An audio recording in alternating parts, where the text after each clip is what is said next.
And as we read today's scriptures, I want to believe that the Lord is going to speak to you. We need faith, brethren, at a time like this. In the book of Hebrews 11, that's where I will be sharing this morning.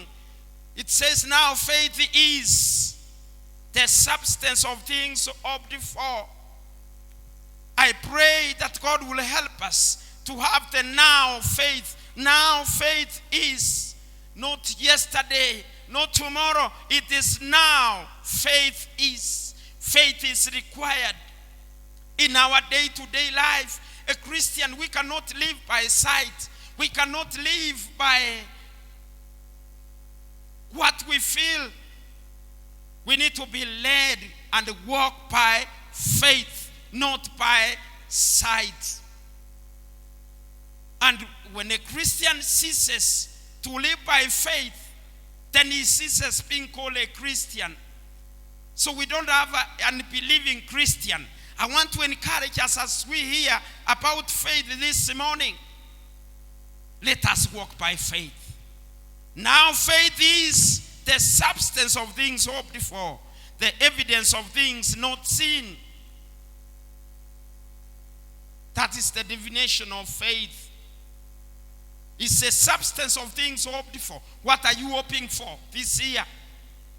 What are you trusting God for this year? It is something you have not already received. Because if you have already received it physically, it's no longer faith. These are things hoped for. But you are so sure that the Lord has done them. That is the kind of faith I want to teach you this morning to have. The confidence in God that He'll do it. You have evidence that God is going to do it in the name of Jesus. Even when you pray, when you say amen, just believe that what you have prayed for is going to come to pass. Otherwise, if you don't believe, it will have no meaning. It's my prayer, brothers and sisters. It's my prayer, my friends, even those watching me, that you will be able to build your faith capacity. Then it says, verse 2, for by it the elders obtained a good testimony. The elders in the Old Testament, they received the testimony. Walipata ushuhuda because they were men and the women of faith. And you want also good testimony? You want people to talk good of you even when you are no longer there? You want God to put you in the books of history? Then walk by faith. Purpose to walk by faith. Then verse 3 says, by faith we understand that the worlds were framed by the word of God, so that the things which are seen were not made of things which are visible. So it is by faith. When we read the word of God, God created the earth. He created the things we see. And even those we cannot be able to see by faith. When you read Genesis, God begins to speak to himself. Genesis chapter 1, God speaks to himself. And he says, let there be. Those are the words he was releasing. The word was formless and desolate. It was formless. Then God begins to address the formless earth. It says, let there be. Let there be light. And there was light. In all the creations, God uses faith. He speaks faith. So you are a child of God. As God says, as God does things, so shall you be if you are a child of God. We were created in his image and likeness. So when God speaks, we need to learn from him. How does God create things? By speaking. God creates things by making declarations. So it's not just talking. You can talk what you don't believe. There are people who even congratulate you and they don't mean it. There are people who speak things from their mouths which are not in their hearts, But you see, faith is in the heart. Faith must come from the heart. So if we want to have an effect, God is calling us to be creators of new things, to make declarations of things, to continue with his creation. Kuna vitu Mungu alituachia. He left them in seed form. That's why when you take a male and a female and they stay together, they get a child, they get an offspring. So God is not going to give birth to a child. There are things you as a believer, not a believer, you ambao amewacha duniani, the generation of Adam, to perpetuate that, to continue acting, to continue doing what the Lord had already done. He left the things in seed form. So there is a seed for what you need. What you need is just to be like God and make a faith declaration, a faith from the earth. And I want to tell you things will begin to happen. Bwana asifiwe sana. I've tried this. I've tested this. There are situations I have addressed which looks like it will never happen. And I have continued to make declarations and believe. And you know what? They have happened. The Lord has taught me in the few years I've lived that there is power in faith. Can you join the Lord together in his creation, in making this world magnificent by being a worker with him, by making certain faith-based declarations? And I want you to know, kuna vitu itaumbwa.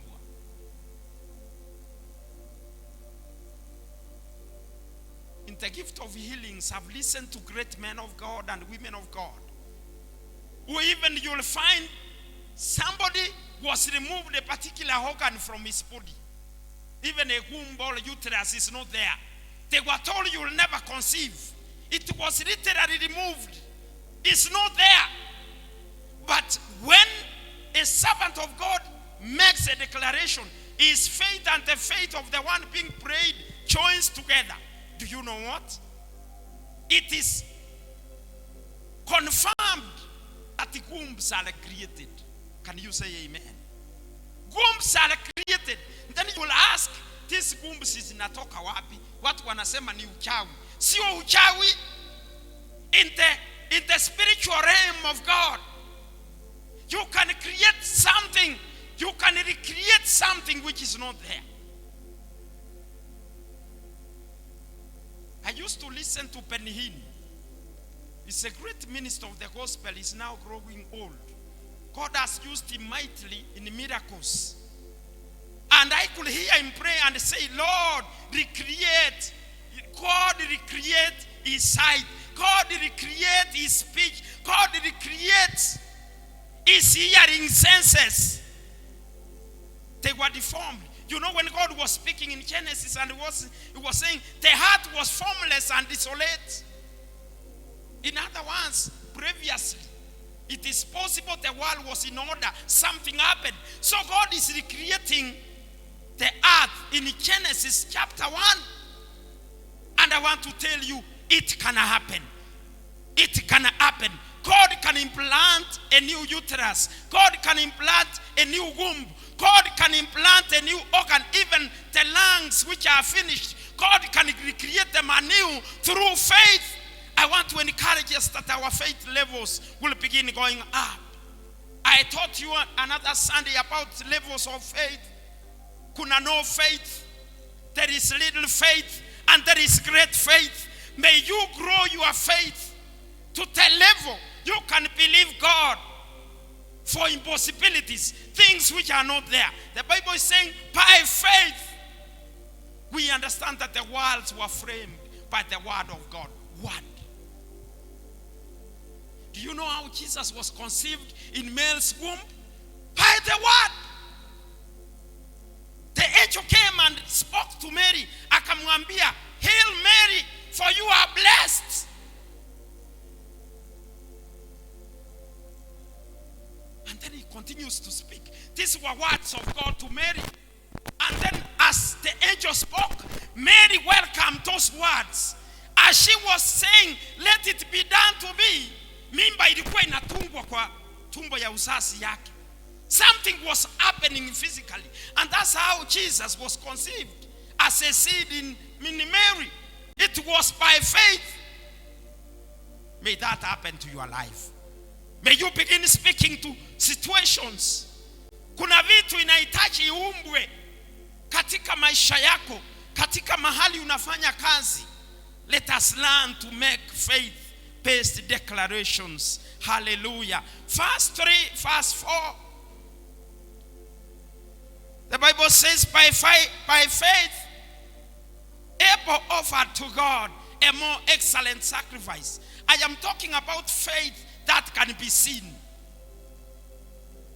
These people who are now being mentioned, we are told by faith, the elders received a good report. Now these are what the Bible is calling elders.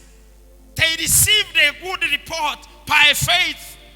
Nasema by faith, Abel offered to God a more excellent sacrifice than Cain, through which he obtained witness that he was righteous, God testifying of his gifts, and through it, he being dead, still speaks. What makes Abel to be recorded? It is because of what he did. That is faith which can be seen. Remember, Hebrews 11 is a faith chapter. It is talking about people, men and women, who lived by faith. So Abel is one of the people whom the Bible is saying, by faith, he offered a more excellent sacrifice.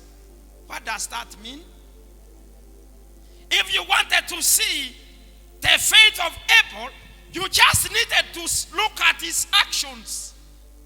That is the faith that is speaking. Faith that speaks is the faith that acts. Is the faith that makes a decision and implements it. This man, when they were going before God, he decided to offer a sacrifice. So this man literally carried a sacrifice. The Bible records in Genesis, every person, his brother Cain, he carried a sacrifice of some grains because he used to till the land. And then Abel carried something from his flock, and they brought it before God. And when they brought it before God, God saw it. It's a sacrifice which could be seen. When God looked at that sacrifice, he said, this one, I love this. It could be seen. I want to believe it was a fat sacrifice. Alichagua wale kondoo wanono, something befitting to be given to God. So God looked at it akasema, this one, I love it. This one, I love it. Iya kind? No, I don't like this. I like this. So their sacrifices were speaking. Sijui kama mnapata what I'm saying. Your sacrifice, brothers and sisters, even when we give our money, even when we offer our gifts and services, it should be by faith. It should speak. You should do something. Mpaka Mungu mwenyewe anasema, huyu mwanangu kweli ananipenda. How does God see unampenda? By what you have done. It is something tangible. It is something you can see. Through the sacrifice, the way you worship God. In the New Testament, we have been told to offer our bodies as a living sacrifice. Romans 12:1. We offer our bodies as a living sacrifice. So when you are giving yourself as a living sacrifice, it's not only giving money. Even in your singing, as you go before God in worship, as you go before God in prayer, as you go before God in thanksgiving, unachimwaga. Mungu anaona the quality and the quantity. Na anasema, wow, this is my child. You are heart undivided. You are full heart and mind and everything you are giving to God. Praise the name of the Lord. Bwana Yesu asifiwe. So when we say you are offering yourself as a living sacrifice in worship, You cannot worship God. A half of the mind is here, a half of the mind is at home. That's not a perfect sacrifice. Your sacrifice will become like that of Cain. He rejected because it's not wholehearted. But when you come to God, all your thoughts, when the Bible says love the Lord your God with all your soul, with all your mind, is talking about this excellent sacrifice. And we offer this by faith. Why are we offering this by faith? God is not here physically. We cannot see him, but we believe he is there. We believe we can touch him. Even as we worship him, we don't see him with our natural eyes, but he is there. That's why when I come here, I am not just making noises. I am not just shouting. I know the Lord is here. He's presiding over this meeting, and he's going to meet me at the point of my need. Hello, brethren. That's why even when we are worshiping, whether it's your money you are giving, you need to give as if God is standing here. That is now the faith that can be seen. You believe God, I know you are here. I may not see you with my eyes. My money I'm not giving to Pastor Victor. I am not giving to a man of God. I am giving to you. And you can see me. You can see my heart. Now that is the sacrifice. Ile inaongea. So even your money, brothers and sisters, praise him. Even when you are giving God praise, Mungu achukui mabaki. We worship him by faith. We worship his name by faith. Tunamwabudu kwa imani. Kama tutamwabudu kwa imani, hiyo ni kelele. After when you close your eyes and you start praying, you need to pray by faith. Lord, you are here. Now, when my children are talking to me, even my son and say, my daddy, sometimes he doesn't even need to change voice. He say, my daddy, hata ako na base daddy.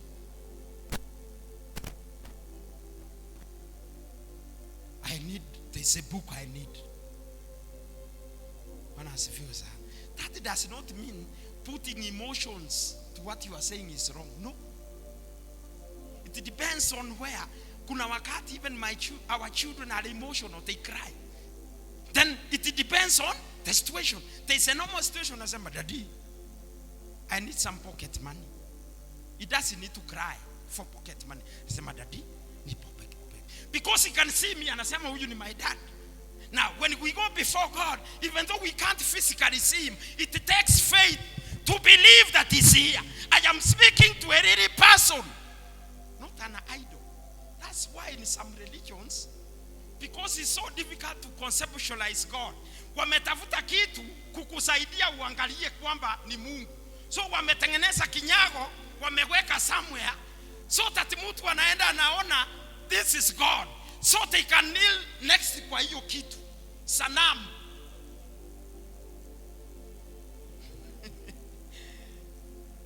When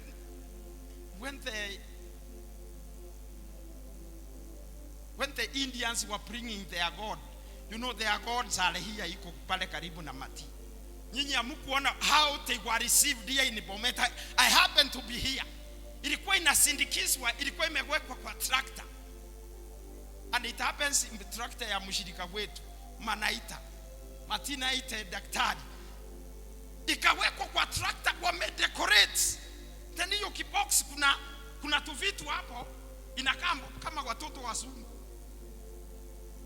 With the baby faces. Ikiteremushwa huko. You know the Indians believe in many gods, not just one. That's why people believe, they say when you go to India to preach, it is easier to preach in India because when you tell them of Jesus, they say, oh, there is another one God we forgot. And then we can add him to our list. If they add 400, if Jesus comes, he can be number 401. They don't have a problem. The more the gods, the more powerful they become. You get me? Now, the point I wanted to make is, you know, as a human being is physical, it is easier to worship something you can see naturally than something you don't see. One asifiwe sana. Even when somebody says, I can see the angels, I can see God. Watu wanaangalia wanashindwa, where are those angels? Where is that Jesus appearing in white? It is something which can happen to you as a revelation. Not everybody can be able to see in the physical. Hello? But it's my prayer that God will help us. When you come to worship Him, you believe that He is. The Bible says, and He is a rewarder of those who faithfully serve Him. God is a rewarder. So when you come before Him, if you don't have faith, my brothers and sisters, whatever you are doing, ni kazi bure. Want to encourage us this morning like April. Whatever that you are giving, whatever is your money, nataka uipeleke. Wewe mwenyewe unaiweka misani. Is it something that can be seen? You know, I asked you, nilisoma kitabu ya Edward Mills. He's one of my mentors. He has shaped even my preaching. Alisema in his giving services, this sounds weird, this sounds like crazy, it should not happen. Anaambia watu, when you want to give, hiyo sadaka unataka kutoa, ebu itoe kwa kibeti ama mahali umeifungia. Onyesha your neighbor how much you want to give. You show him. Sasa somebody will say, Pastor, you know, giving should be secret. Just like that woman in the church who brought some, ilikuwa 1 cent or what, and they gave, and then Jesus said, this one has given all. But if it was secret, why did Jesus announce publicly in the temple that this woman has given everything? Hello? What actually Jesus meant is the attitude of giving. Not that it will not be known. People will know if you are in a fellowship that you are a great giver. People will know because they will see you every time there is a project unasimama. So he will, this Edward Mills anawaambia, onyesha your neighbor what you want. Now you can imagine a neighbor, mwalimu ya secondary anatoa shilingi 10, anaonyesha his neighbor. Si unajua kuna fellowships watu wanajuana, huyu ni mwalimu ya secondary, huyu ni panka, huyu ni graduate anafanya kazi hapa, anafanya maybe he runs a business hata ako na gorofa. Sasa ukimuonyesha hivi anakataa, mwenyewe huyo anakuambia hiyo haipiti, wewe si kiwango. So unarudisha, you remove another note mpaka anasema hivi, then that is acceptable. What is acceptable to a person? If a person is refusing, you want to think God will accept you. Na unajua kuna mama hapa atakuja atoa hiyo shilingi 10, you do this because unamuona hata bila amekaa, pengine hata amepigwa na njaa. When she gives that 10 shillings, ni ile angekunywa nayo uji. So we are not generally talking about the amount. It is the way mahali Mungu amekubariki and what you are giving to him. If God has blessed you with manoti ya 1000, wewe unamtolea shilingi 10, shilingi 20. That is a sacrifice that he cannot see. He'll ignore. That's why Cain was so hungry. Sometimes we say, Cain should have given an animal sacrifice. You give from what you farm. God has put different giftings here in the lives of people.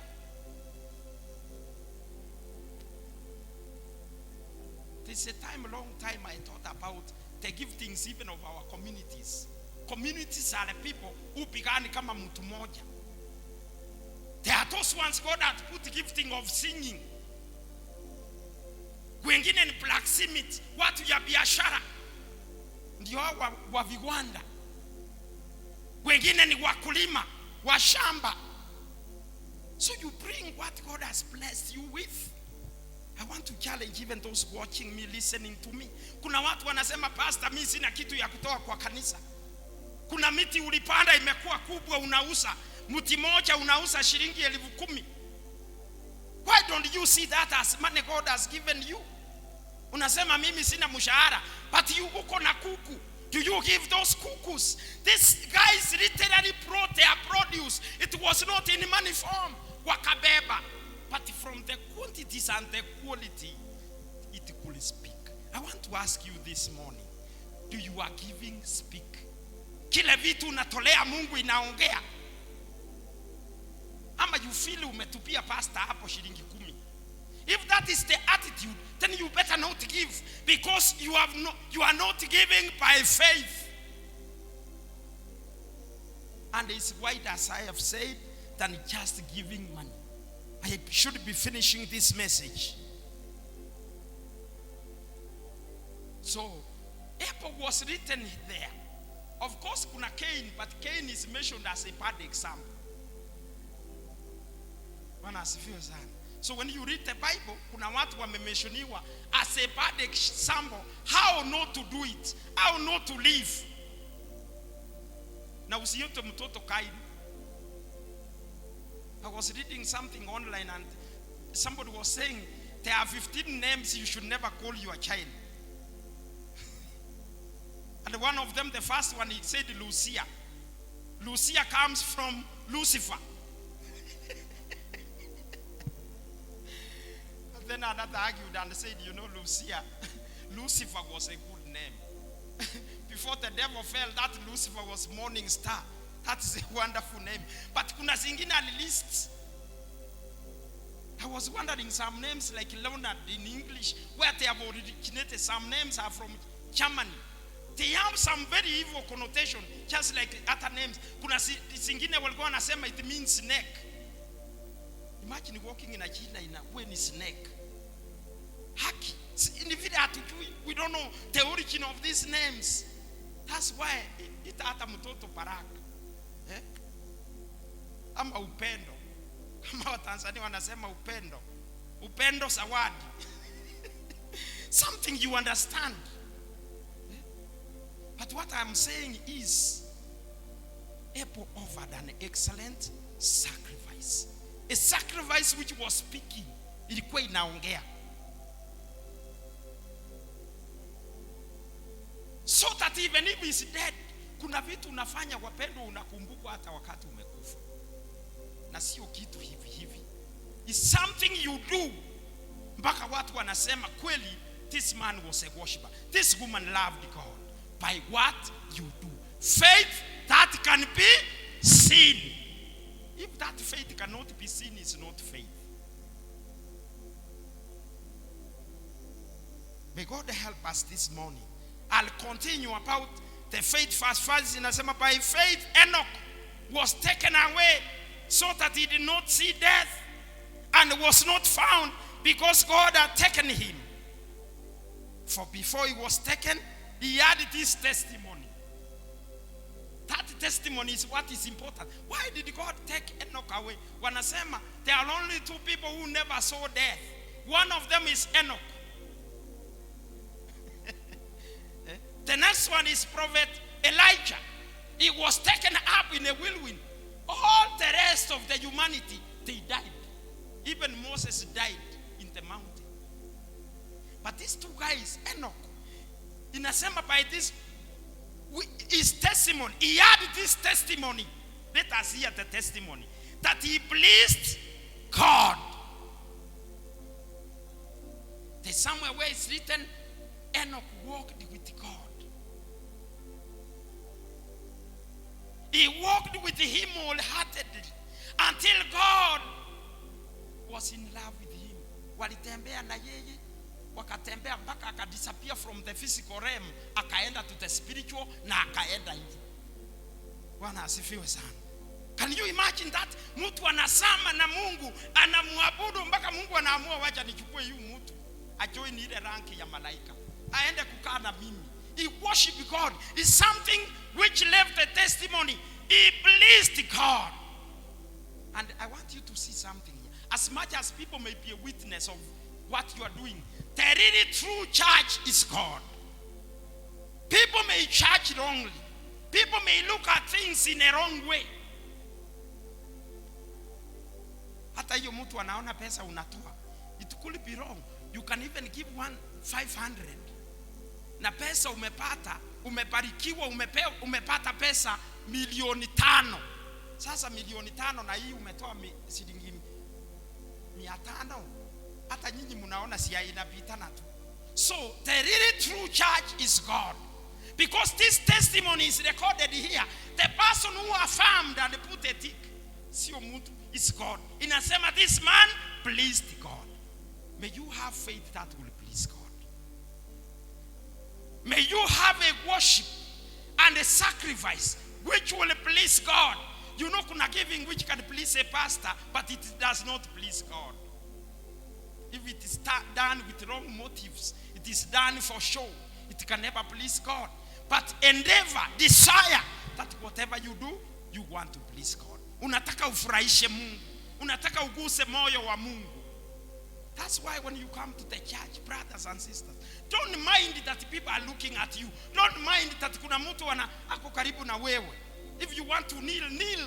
If you want to sit, sit. If you want to lie on your belly, just lie. I encourage you sometimes, get time alone and come and pray. We don't want to be spiritually or religiously correct. We do something like uniform. Unaona hii kuimba watu wanaimba kama ni mkono wote wanarudisha mkono hivi. Ama wanashangaa wamefungua wote mdomo. That is rehearsed. That's not worship. That's singing ile tunaita sasa ya art. Urembo. Ama mnaimba nyote mnapata mguu imeinuka hivi.